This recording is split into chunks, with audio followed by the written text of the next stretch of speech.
Olá, bem-vindos! Nesse vídeo vamos apresentar o tema Provisões e Contingências, discutindo inicialmente os conceitos básicos. Referência do tema, capítulo 7, Provisões e Contingências, do livro Contabilidade Financeira. Inicialmente vamos nos valer da definição que está colocada no pronunciamento técnico CPC 25. Esse pronunciamento técnico, cujo título são Provisões, Contingências Passivas e Contingências Ativas, ele deriva da norma internacional, com o mesmo título, é a norma IAS 37. A definição colocada para provisão, que está colocada aí no slide, é um passivo de prazo ou valor incertos.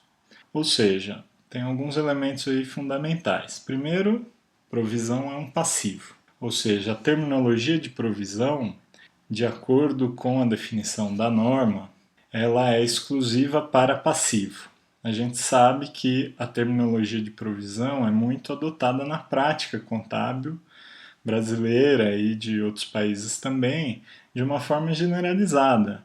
É bastante comum a gente ouvir a contabilidade das empresas utilizando termos como, por exemplo, PDD, provisão para devedores duvidosos, provisão para perdas em estoques, provisão para imposto de renda, que apesar de ser passivo não é bem uma provisão, já vamos falar disso, e por aí vai.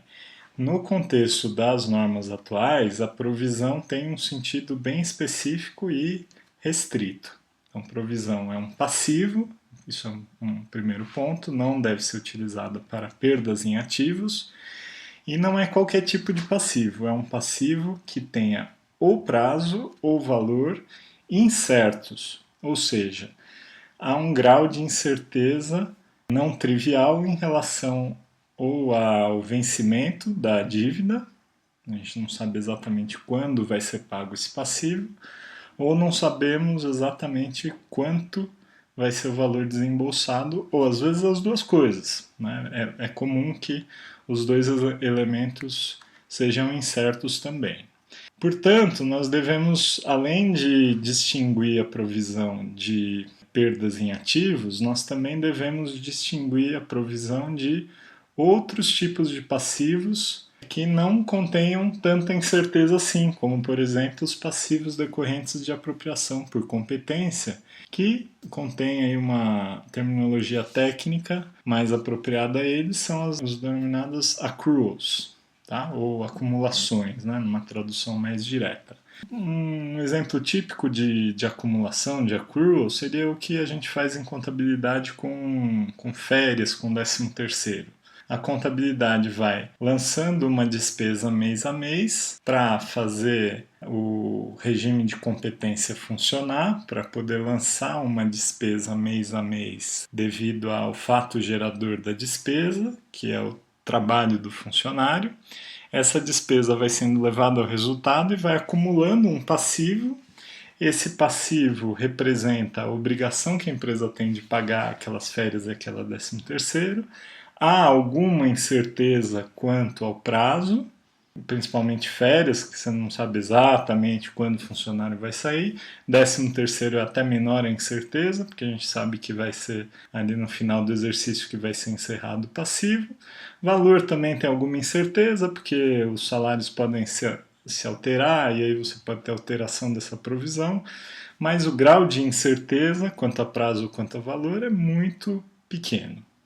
Então não dá para a gente chamar uma conta de férias, um passivo, de provisão, de acordo com esse conceito, tá? Por que a gente está falando isso? Porque é muito comum os contadores chamarem a conta de férias a pagar de provisão de férias. Tá? Essa é uma aplicação incorreta hoje da terminologia de provisão adotada nas normas internacionais e nas normas brasileiras. Tá?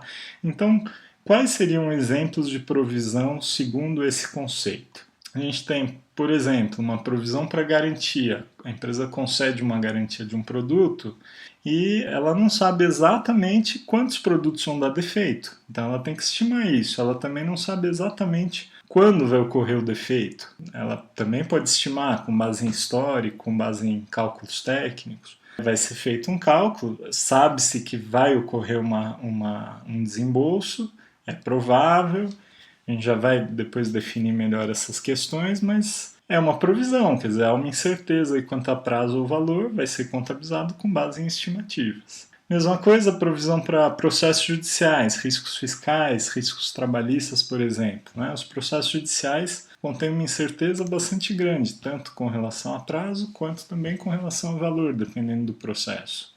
Então, o que acaba acontecendo é que as empresas vão ter que fazer avaliações, julgamentos.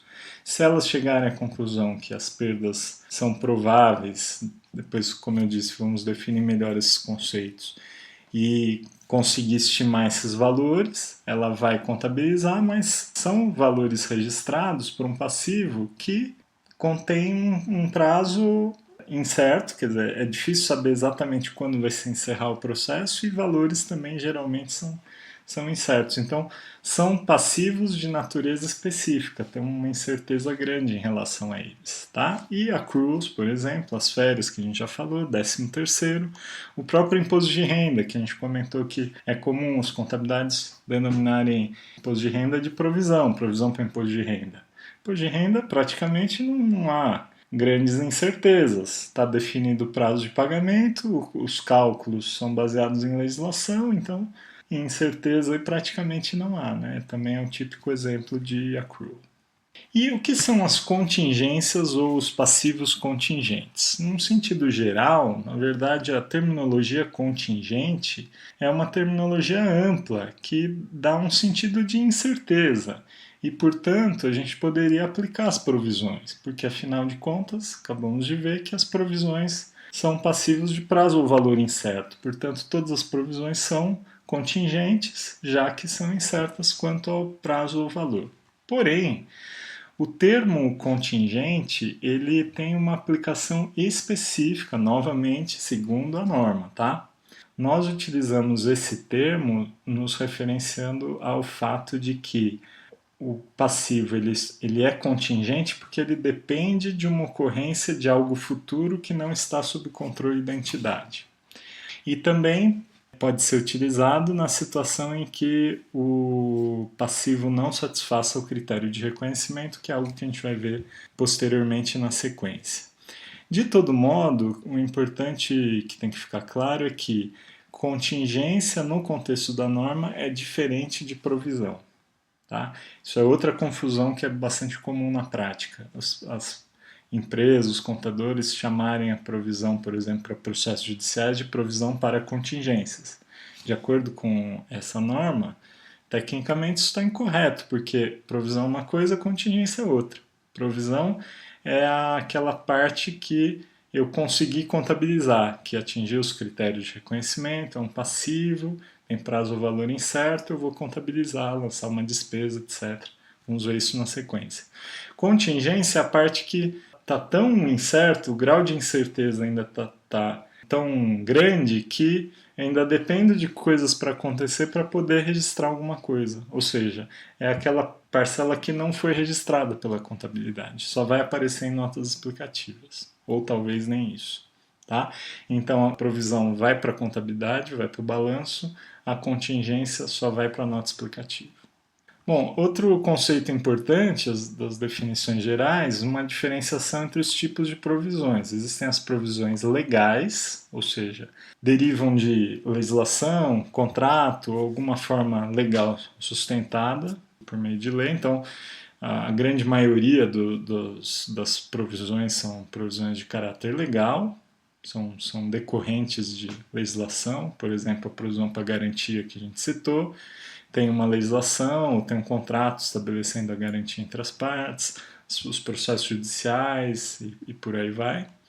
Mas existem também provisões chamadas não formalizadas, também denominadas de constructive obligations. O que seriam essas provisões não formalizadas? Quando a empresa, por políticas, por declarações, por práticas do passado, ela já indica para terceiros que aceita certas responsabilidades e cria essa expectativa válida nesse sentido. Um exemplo típico de provisão não formalizada seria, por exemplo, uma empresa, né, uma área ambiental, por exemplo, uma empresa na área de petróleo, que tem certas políticas de preservação do meio ambiente e ela pode ter uma declaração, ela pode ter um relatório de sustentabilidade em que ela declara que ela preserva o meio ambiente em certa extensão, e essa preservação ela não necessariamente vai no limite da legislação, ela pode ir além.